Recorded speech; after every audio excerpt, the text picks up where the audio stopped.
इस सिसोदा के आसपास में एक डाकू आता है मुंजा बड़ेचा, और वो डकैतियां डालता है। तो लोग इकट्ठे हो गए अजय सिंह के पास है कि अजय सिंह यार ये डाकू हमें परेशान करता है, तू बचा यार इससे।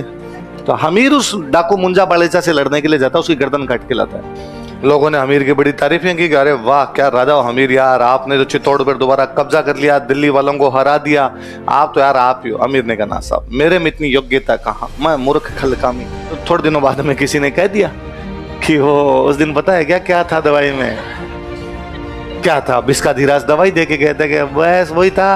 हम तो हमेशा ही कहते हैं थोड़ी थोड़ी लो तो बीमारी पास ही नहीं आती भाई साहब। राहब को बड़ा रिग्रेट फील होता है, राहब को लगता है ऐसे कैसे हो सकता है, मैं शराब कैसे पी सकता हूँ, मेरे पूर्वजों ने ये कहा था कि हम शराब के हाथ नहीं लगाएंगे, मैंने शराब पी है। वो इतना गिल्ट फील करता है कि वो सुसाइड करता है। थोड़ी देर बाद में उनको एक सुअर दिखा, उस सुअर के अरी सिंह तीर मारता है, तीर मारने के बाद में सुअर एक खेत के अंदर घुस गया।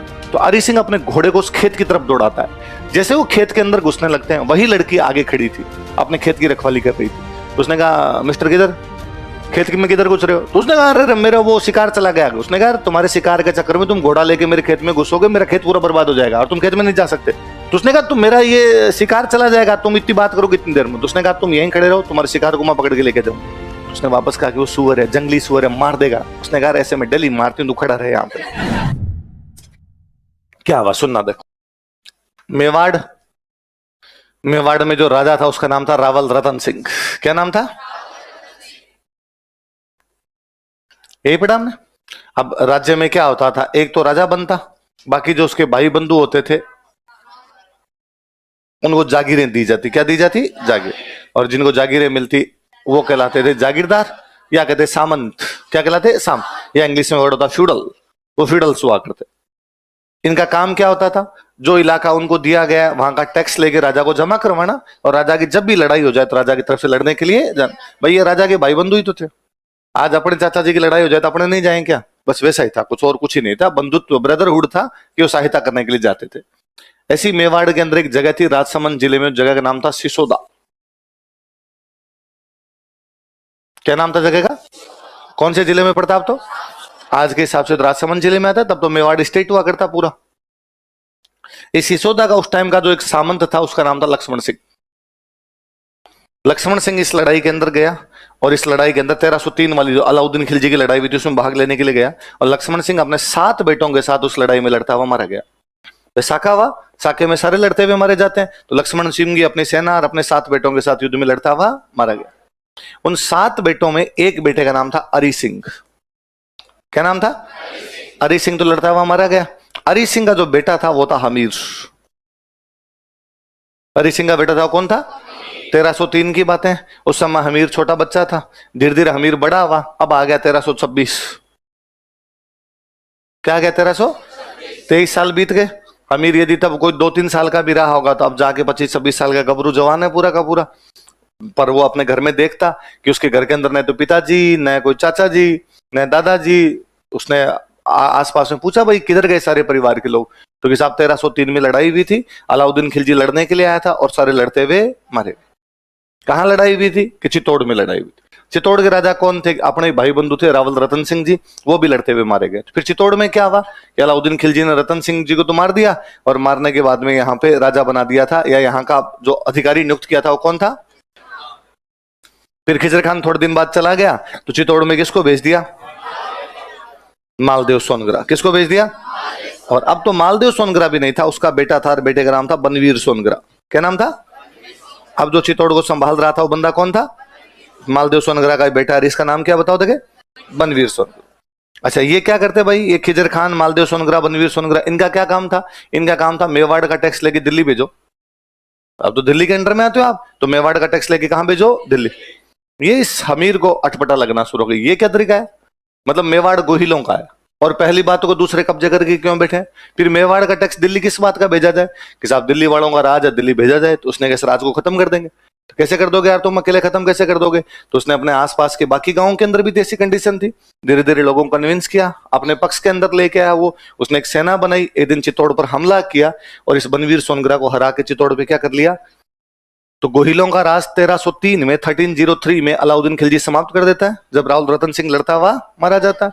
1326 में रावल रतन सिंह के एक्सटेंडेड फैमिली का एक लड़का, उस लड़के का नाम क्या है? हमीर, जो कि कौन से गांव का था?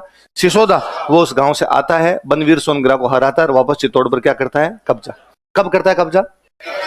1326, मतलब 1326 तक चित्तौड़ पर, चित्तौड़ वालों का कब्जा नहीं है। चित्तौड़ पर कब्जा कौन करके बैठे? कौन करके बैठे? दिल्ली वाले कब्जा करके बैठे, इसलिए 1325 के अभिलेख में नाम खिजराबाद है। 1325 के अभिलेख में क्या है? और 1325 के बाद उसका नाम खिजराबाद नहीं है, क्योंकि वापस ही आ गए इन्होंने। तो क्या है खिजराबाद? चित्तौड़ चित्तौड़ है, आज के बाद कोई खिजराबाद नहीं लिखेगा, वापस क्या लिखेंगे इसको? समझ में आई बात? आप देखो 1310 तक खिजर खान मकबरे का अभिलेख लिखवा रहा है, इसका मतलब 1310 तक तो खिजर खान यहीं पर है। फिर मैंने अभी बताया 1311 में जालोर जीता था, तो उसके बाद में मालदेव सोनग्रा को भेजा होगा। तो इन अभिलेखों की तिथियां हमें इतिहास को लगातार बनाने में मदद करती है, कि कंटिन्यूटी बनती है उसकी, वरना हमें पता कैसे चलता है कौन किसके बाद गया था, किसके बाद नहीं आया। अब हम होते हैं यार 1325 तक खिजराबाद नाम है, इसका मतलब 1325 तक तो चित्तौड़ वाले दोबारा चित्तौड़ पर कब्जा, और 1325 के बाद नहीं मिल रहा है, इसका मतलब उसके बाद उनका कब्जा हो गया। समझ में आ गई बात? अब देखो मैंने बताया था कि मेवाड़ में बड़ा राजा नाम क्या क्या लगाता था? रावल। और ये जो बाकी होते हैं नाम क्या क्या लगाते? राणा। क्या लगाते? लक्ष्मण सिंह क्या था? राणा। तो उसके परिवार वाले भी क्या लगाएंगे? राणा। तो हमीर भी क्या लगाएगा? तो हमीर मेवाड़ का पहला राजा है जो नाम क्या लगाता है? राणा। उससे पहले वाले क्या लगाते थे? अब कोई पूछे लास्ट रावल कौन था? पहला राणा कौन था? लिख लो। इसने राणा उपाधि का प्रयोग किया था। कौन से गांव से गया था? सिसोदा। कौन से गांव से गया था? सिसोदा गांव से गया था, इसलिए इसने कहा कि आज के बाद सब लोग मुझे सिसोदिया कहेंगे। क्या कहेंगे? पहले ऐसा ही होता था, जिनका जो गांव होता उनके नाम से उनके सरनेम हो जाया करते थे। कोई मेड़ता का है तो हो गया मेड़तिया, कोई आहड़ का है तो हो गया आहाड़ा, कोई सिसोदा का है तो वो क्या हो गया? सिसोदिया। भीनमाल को बोला करते थे पुराने टाइम में श्रीमाल। क्या बोलते? जो श्रीमाल से निकले वो श्रीमाली, जो पुष्कर से निकले वो पुष्करणा। तो इस प्रकार के नाम पहले पढ़ा करते थे। तो और ऐसे जो शहर का नाम है वैसे नाम हो जाता। आप तो थोड़े और पुराने देखिए, आप रामायण महाभारत पढ़ते हैं तो हम नाम पढ़ते हैं कि भाई मैथिली, सीता जी का नाम पढ़ते हैं मैथिली क्योंकि मिथिला की राजकुमारी थी। उनका एक नाम पढ़ते हैं वैदेही क्योंकि वो विदेह की राजकुमारी थी। द्रौपदी का एक नाम पढ़ते हैं पांचाली क्योंकि वो पांचाल की राजकुमारी, इसलिए नहीं कि 5 की पत्नी थी, पांचाल की राजकुमारी थी, इसलिए उनका नाम क्या है? पांचाली। हम पढ़ते हैं गांधारी क्योंकि वो गांधार की राजकुमारी थी। इवन हम तो कहते हैं कि रावण की पत्नी का नाम था मंदोदरी। हम ऐसा मानते हैं कि जोधपुर में हमारे एक जगह मंडोर, वो मंदोर की राजकुमारी थी इसलिए वो क्या कहलाई? मंदोर। कैकय देश की राजकुमारी थी इसलिए कैकई। कौशल देश की राजकुमारी थी इसलिए कौशल्या। तो सारे नाम वैसे नाम हुआ करते थे। तो इसका भी हो गया कि जो सिसोदा से आए थे वो क्या कहलाए? तो है तो गोहिल वंशी है, तो ये भी गोहिल, पर गोहिलों में कौन से गोहिल? वे जो सिसोदा से आए थे, तो वो गोहिल कौन से कहलाए? लिख लो। यह सिसोदा गांव का था, ब्रैकेट में राजसमंद लिखना। अतः यहां से मेवाड़ में गोहिल वंश की सिसोदिया शाखा का शासन प्रारंभ होता है। मेवाड़ में कौन से वंश की? गोहिल। कौन से वंश की? गोहिल वंश। अभी भी मेवाड़ में कौन सा है? गोहिल। गोहिलों की एक ब्रांच आ गई, वो ब्रांच कौन सी थी? बस हम डिफ्रेंशिएट करने के लिए कि पहले वाले गोहिल अलग है, अब वाले गोहिल अलग है, इतना। अब वाले गोहिल अलग कैसे? अलग गांव से आए थे भाई, वो पीढ़ी चेंज हो गई थोड़ी सी। कौन से गांव से आए थे? सिसोदा से आए थे, इसलिए क्या कहलाने लगे? बाकी है तो ये भी गोहिल ही है, इसमें कोई अंतर नहीं है। आगे बात समझो। अच्छा, एक बार मेवाड़ गोहिलों के हाथ से निकल गया था, वापस मेवाड़ को गोहिलों के कब्जे में कोई बंदा लेके आया तो कौन था? कौन था? अमीर। इसलिए हमीर को कहते हैं मेवाड़ का उद्धारक। क्या कहते हैं?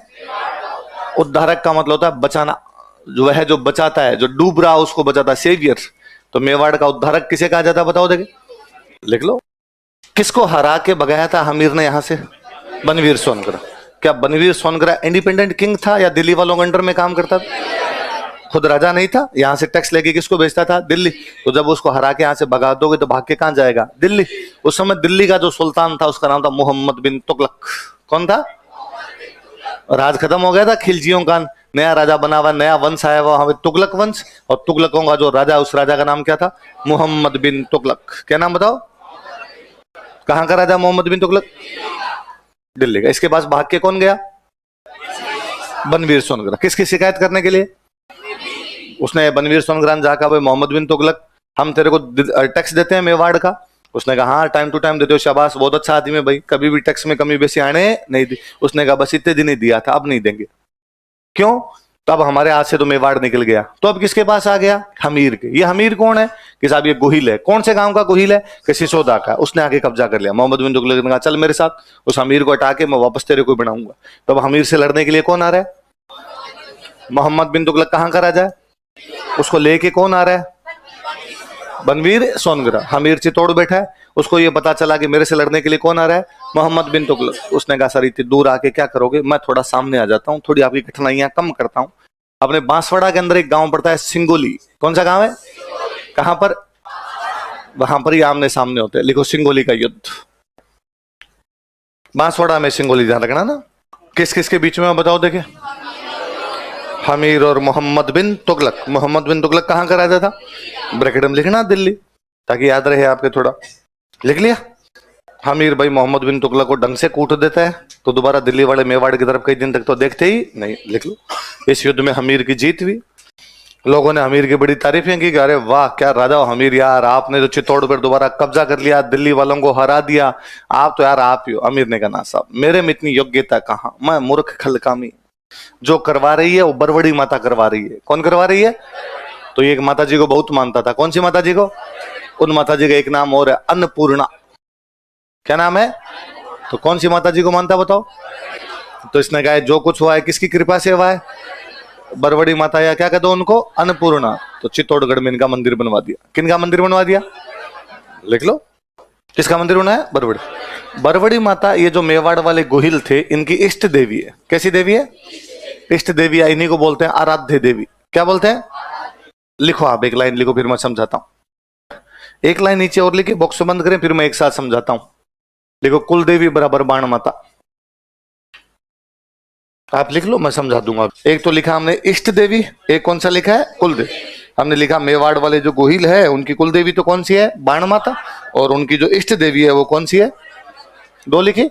मैं इन पे नहीं जा रहा, बरवड़ी माता बाण माता पे नहीं जा रहा, मैं इन दो टर्म पे जा रहा हूं। एक टर्म हमने लिखी है कुल देवी, एक कौन सी लिखी हमने?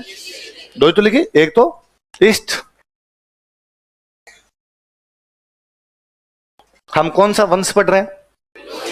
वंश का एक पर्यायवाची, वंश का एक सिनोनिमस होता है कुल। तो मैं गोहिल कुल कह सकता हूं ना, इसमें तो कोई नहीं। और हम यहाँ जितने लोग बैठे हैं इंक्लूडिंग मी, हम सबका कोई ना कोई वंश, कोई ना कोई कुल है। प्रत्येक कुल की एक फिक्स देवी होती है, वो तो उनकी क्या हो गई? कुल देवी। कुल देवी कौन सी देवी होगी? प्रत्येक अपने सब की भी, या किसी की जिनकी हम पढ़ रहे हैं उनकी, प्रत्येक व्यक्ति की एक फिक्स देवी होती है। वो उनकी कौन सी हो जाती है? जो उनके कुल से संबंधित होती है, जो कुल से बिलोंग करती है, उनसे रिलेट करती है, उनसे एसोसिएट होती है, वो कौन सी होगी? उनकी कुल देवी। अब गोहिलों की कितनी ब्रांच थी? सारे के सारे गोहिल, उनकी कुल देवी तो कौन सी है? भले वो डूंगरपुर वाले हैं, भले वो बांसवाड़ा के हैं, भले वो आपके प्रतापगढ़ के हैं, भले शाहपुरा के, भले नेपाल के, कुल देवी तो सबकी कौन सी है? पर एक गोहिल डूंगरपुर गया, वो बाण माता को मानता है, पर डूंगरपुर में वहां कोई एक लोकल देवी और थे, उसको लगा मैं इनकी भी पूजा कर लूं, तो वो उसकी क्या है? एक गोहिल को नेपाल गया, नेपाल में एक लोकल देवी और है, वहां क्यों पूजा करने लग जाता है? वो उसकी क्या है? एक गोहिल कोई प्रतापगढ़ गया, वहां की किसी लोकल देवी की पूजा करता है, वो उनकी क्या है? अच्छा, ये भी हो सकता है कि नेपाल गया कोई, उसको वहां की तीन देवियां ठीक लगेगी, यार ये देवियां ठीक है, तीन की पूजा करता है। इष्ट देवियां कितनी? तीन। कुल देवी हमेशा कितनी होती है? सिंपल भाषा में यह है कि कुल देवी कंपलसरी होती है, इष्ट देवियां ऑप्शनल है। चाहो तो मान लो और चाहो तो। कुल देवी सबकी एक होगी, इष्ट देवियां सबकी क्या हो सकती है? इवन ये भी हो सकता है कि आपकी अलग और आपका भाई अलग मान ले। वो जिनको मान रहा है, जिसका इष्ट रखते हैं हम, जिसको जो आराध्य, आराध्य का मतलब होता है आराधना, आराधना का मतलब पूजा। मैं जिसकी पूजा करता हूं वो मेरी क्या हो गई? इष्ट देवी। कुल देवी तो फिक्स होती है। आगे बात समझे? तो मेवाड़ वाले गोहिल नहीं, सारे गोहिलों की कुल देवी कौन सी थी? पर हमीर बरवड़ी माता को ज्यादा मानता है, इसलिए हमीर के बाद वाले राज करते हैं। हमीर के बाद वाले राजाओं ने राज किया तो उन्होंने सबने किसको माना? बरवड़ी माता को। इसलिए बरवड़ी माता इनकी क्या हो गई? पहले बड़ी बात है। अब लिखो हमीर की उपाधियां, टाइटल्स ऑफ हमीर। पहला शब्द बोलो, क्या लिखा हुआ है? विषम, घाटी, पंचानन। क्या लिखा हुआ है? विषम का मतलब होता है कठिन, कॉम्प्लिकेटेड, एडवर्स। घाटी का मतलब होता है युद्ध। घाटी का मतलब, पंचानन का मतलब शेर। विषम का मतलब कठिन, घाटी का मतलब युद्ध, पंचानन का मतलब शेर। जो कठिन युद्ध में शेर की तरह लड़ता है वो हमीर है।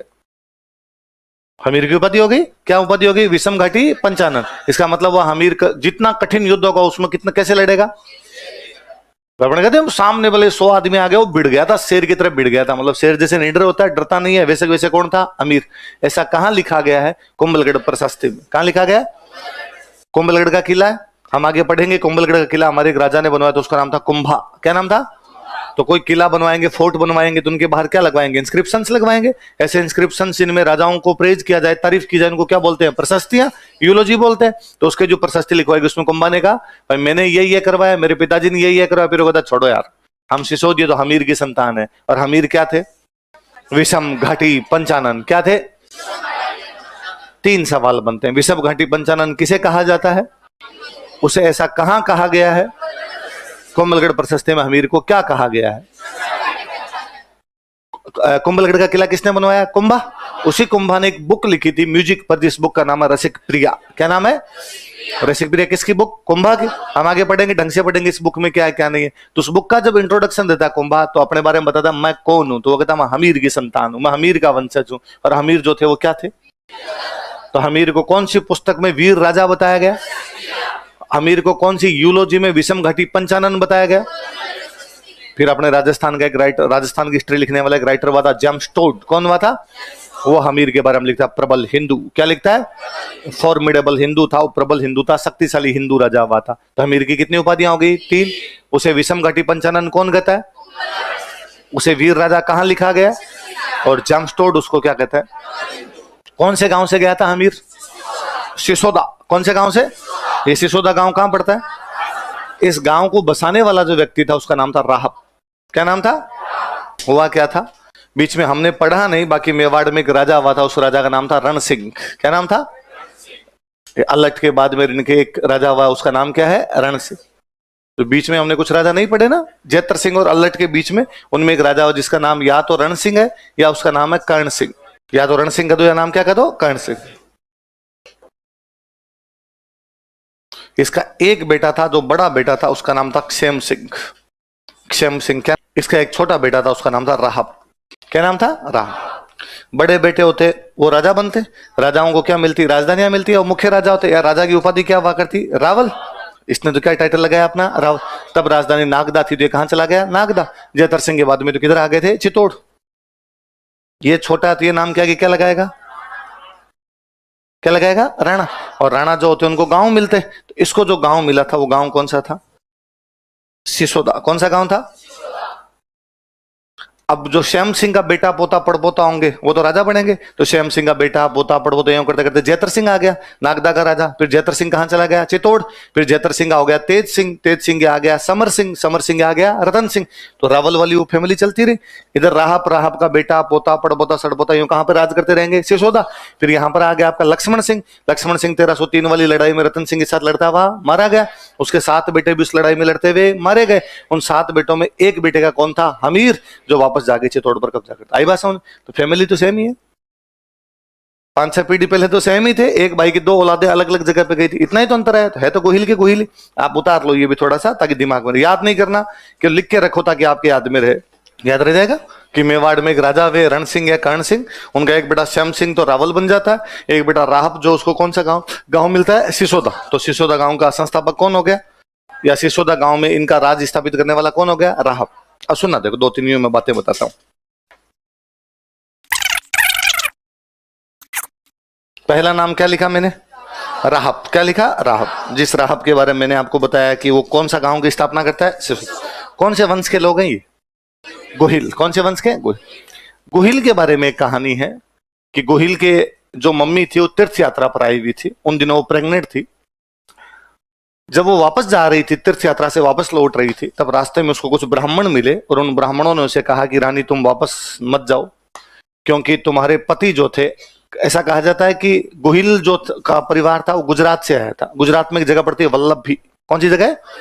वल्लभी से उनका परिवार आया था। तो कहा कि तुम्हारे वल्लभी पर दुश्मनों ने आक्रमण कर दिया, तुम्हारे पति युद्ध में लड़ते हुए मारे गए हैं, तुम्हारे पति की जो दूसरी रानियां थी उनके साथ सती हो गई है, अब तुम ही बची हो परिवार में, बाकी सब मर गए। तो उसने कहा यदि यह समाचार है कि मेरे पति युद्ध में लड़ते हुए मारे गए और पूरा परिवार ही समाप्त हो गया, तो मेरे लिए भी लकड़ियों की व्यवस्था करो, मैं भी यहां पर क्या हो जाती हूँ? सती। उन ब्राह्मणों ने कहा कि नहीं रानी तुम सती नहीं हो सकती, तुम प्रेग्नेंट हो। और अपने आप प्रेग्नेंट महिलाओं को सती नहीं करते थे, भाई तुम्हारे पेट में बच्चा ही और चला जाएगा।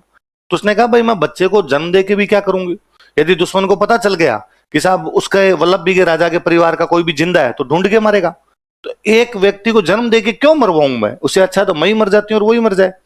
उनका नहीं, तुम चिंता मत करो, तुम उस बच्चे को जन्म दो, हम उस बच्चे का पालन पोषण करेंगे, हम ध्यान रखेंगे। कहते हैं उस रानी को एक गुफा में छुपा के रखा गया ताकि दुश्मनों को पता नहीं चले। गुफा के लिए एक शब्द और बोलते हैं, वो होता है गुहा। क्या होता है? गुहा का दो या गुफा का दो एक ही मतलब, केव केव समझ गए, गुफा। तो उसे गुहा या गुफा में छुपा के रखा गया। पहाड़ों के बीच की कोई जगह होगी जहां पे रखा होगा उसको। समय अंतराल पर उस रानी के एक बेटा हुआ, गुहा के अंदर पैदा हुआ, इसलिए बेटे का नाम रखा गया गुहादित्य। क्या रखा गया? गुहादित्य। गुहादित्य गुहादित्य छोटा होता होता हमारे तक आते थे गुहिल हो गया। ऐसा कहता है कि उस गुहिल नाम के पीछे की कहानी ये है कि वो कहां पर पैदा हुआ था। उस रानी ने बेटे को जन्म देने के बाद कहा ठीक है, तुम यही तो कह रहे थे कि मैं प्रेग्नेंट हूं, सती नहीं हो सकती, पर अब मैं सती हो जाती हूँ, बच्चा तो हो गया। तो रानी सती हो जाती है। तो उन ब्राह्मणों ने वापस कहा इस बच्चे का क्या करेंगे, तुम तो जा रही हो। तो उसने कहा तुम रखो इसको। तो उन्होंने कहा ना ना ना ना, ये देखो तुम राजा के परिवार के लोग होते हो, तुम साहब दारू पीते हो और मांस खाते हो, हम ब्राह्मण हैं, हमारे दोनों चीजें चले नहीं, ये बच्चा हमारे कहां रहेगा। तो कहते हैं उस रानी ने कहा था कि मैं कह के जाती हूँ कि इसके जो वंशज होंगे वो शराब के हाथ नहीं लगाएंगे। शराब, शराब का बेसिकली था कि वो मद्यपान करने वाले लोग होते हैं तो शराब के हाथ लगाएंगे नहीं। कहते गोहिल जितने भी राजा हुए शराब नहीं पीते थे, मेवाड़ में जितने भी राजा हुए शराब के हाथ नहीं लगाया करते थे। राहब के लिए कहा जाता है कि राहब एक बार बीमार हुआ और ठीक नहीं हो रहा था, तो कोई वैद्य आए और उन वैद्य ने कहा कि यदि थोड़ी सी शाम को लिटिल लिटिल लगा लो तो थोड़े ठीक हो जाओगे। राहब ने कहा मैं और कुछ भी कर सकता हूं, लेकिन कम से कम ऐसा तो मैं करूंगा नहीं, मेरे परिवार को यह है कि हम शराब के हाथ लगाएंगे नहीं। उन वैद्य ने कहा और तरीका है नहीं, तो उसने कहा नहीं यार तरीका नहीं है तो कोई दिक्कत नहीं, ठीक नहीं होते। तो जो मंत्री संतरी थे उन्होंने वैद्य को कहा कि यार दवाई में मिला के दे दो, और कहा तो दवाई है और कौन सा पता चल रहा है, बंदा ठीक तो हो यार। तो उन्होंने दवाई में मिला के दे दिया और राहब ठीक हो गया। ठीक हो गया तो थोड़े दिनों बाद में किसी ने कह दिया कि वो उस दिन पता है क्या क्या था दवाई में, क्या था, बिस्का धीराज दवाई दे के गए थे कि बस वही था। हम तो हमेशा ही कहते हैं थोड़ी थोड़ी लो तो बीमारी पास ही नहीं आती भाई साहब। राहब को बड़ा रिग्रेट फील होता है, राहब को लगता है ऐसे कैसे हो सकता है, मैं शराब कैसे पी सकता हूँ, मेरे पूर्वजों ने ये कहा था कि हम शराब के हाथ नहीं लगाएंगे, मैंने शराब पी है। वो इतना गिल्ट फील करता है कि वो सुसाइड करता है। तो जब उसने सुसाइड किया था तो पहले सुसाइड करने का तरीका था, एक धातु होती है सीसा। कौन सी धातु होती है? सीसा, लेड, लेड जिसको आप कहते हो। सीसा पीस के और वो पी जाया करते या खा जाया करते, मर जाता है उससे आदमी।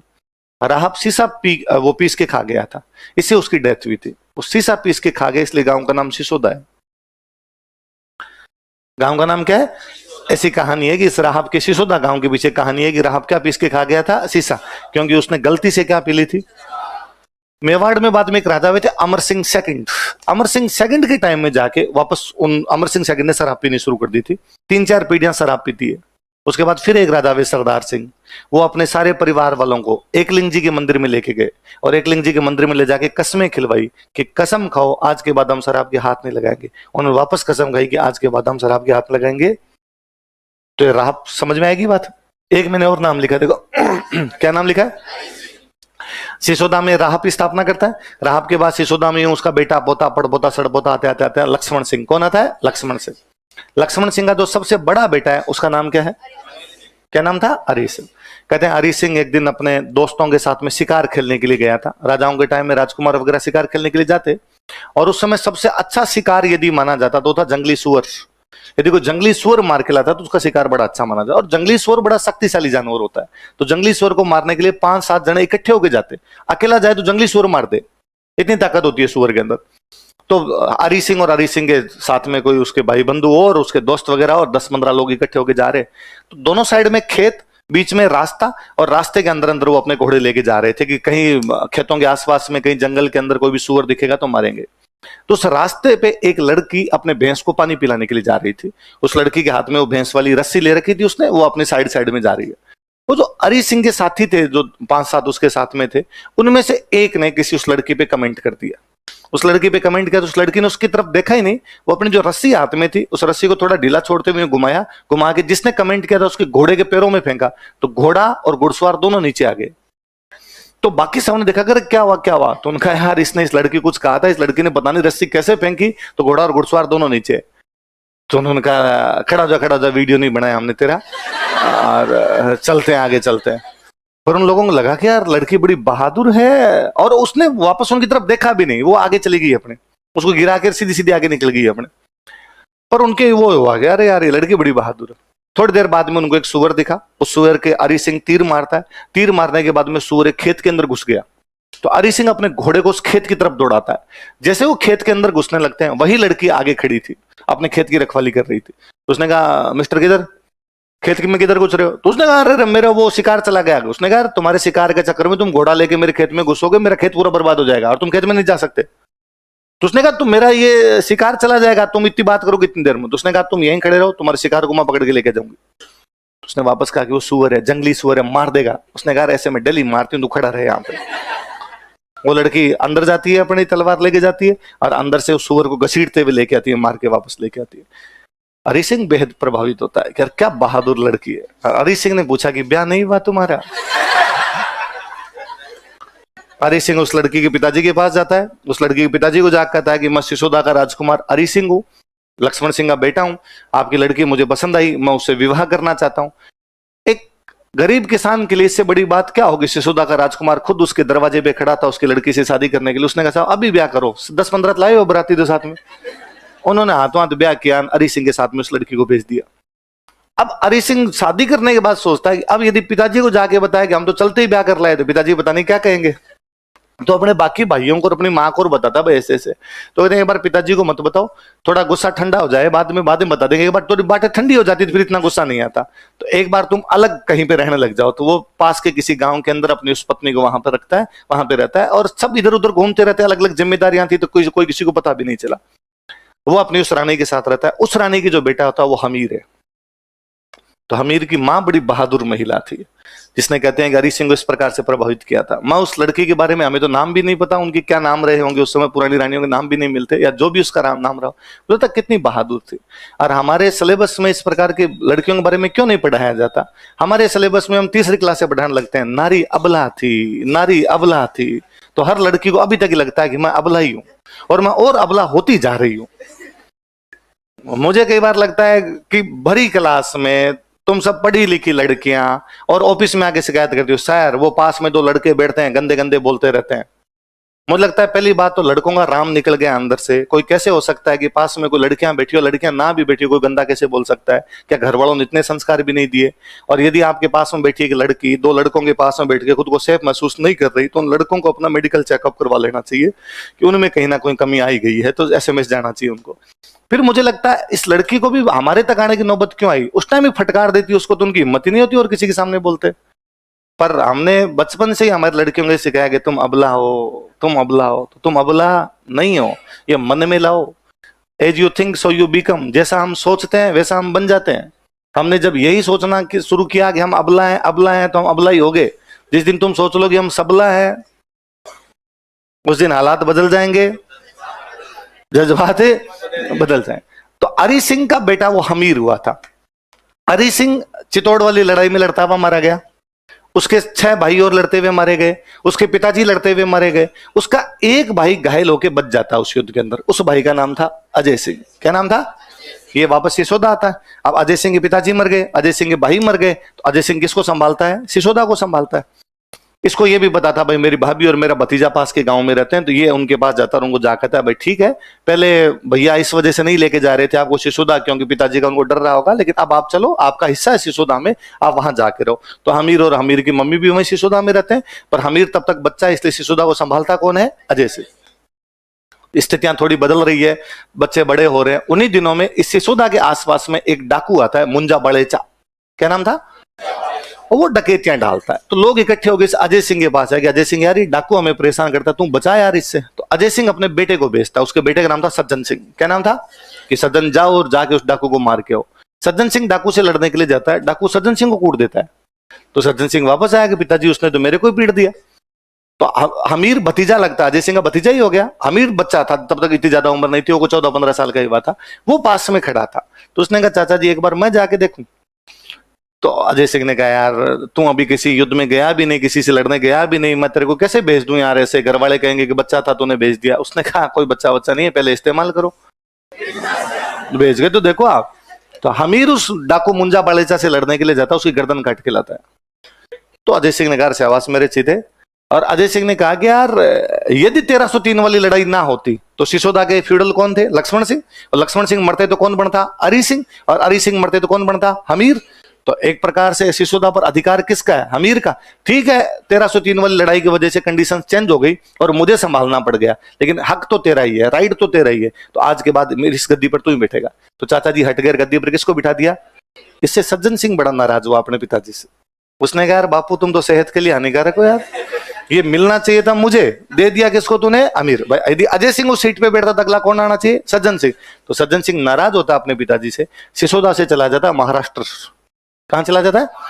उसने कहा नौकरी कर लेंगे यार कहीं जाके, वो महाराष्ट्र चला जाता है। उस सज्जन सिंह का बाद में बेटा पोता पड़पोता सड़पोता महाराष्ट्र में रहते हैं। उस सज्जन सिंह की ठीक 19वीं पीढ़ी के अंदर जाके महाराज छत्रपति शिवाजी, इसलिए शिवाजी चीख चीख के कहते हैं कि मैं सिसोदा से आया हूं इसलिए सिसोदिया हूं।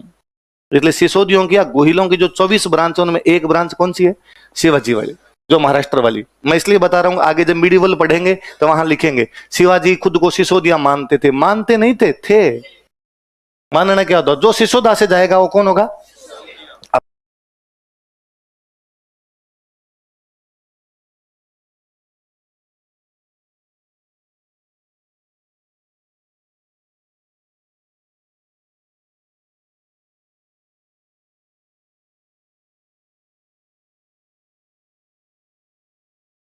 वीडियोस बनाने हैं? फिल्मोरा है ना।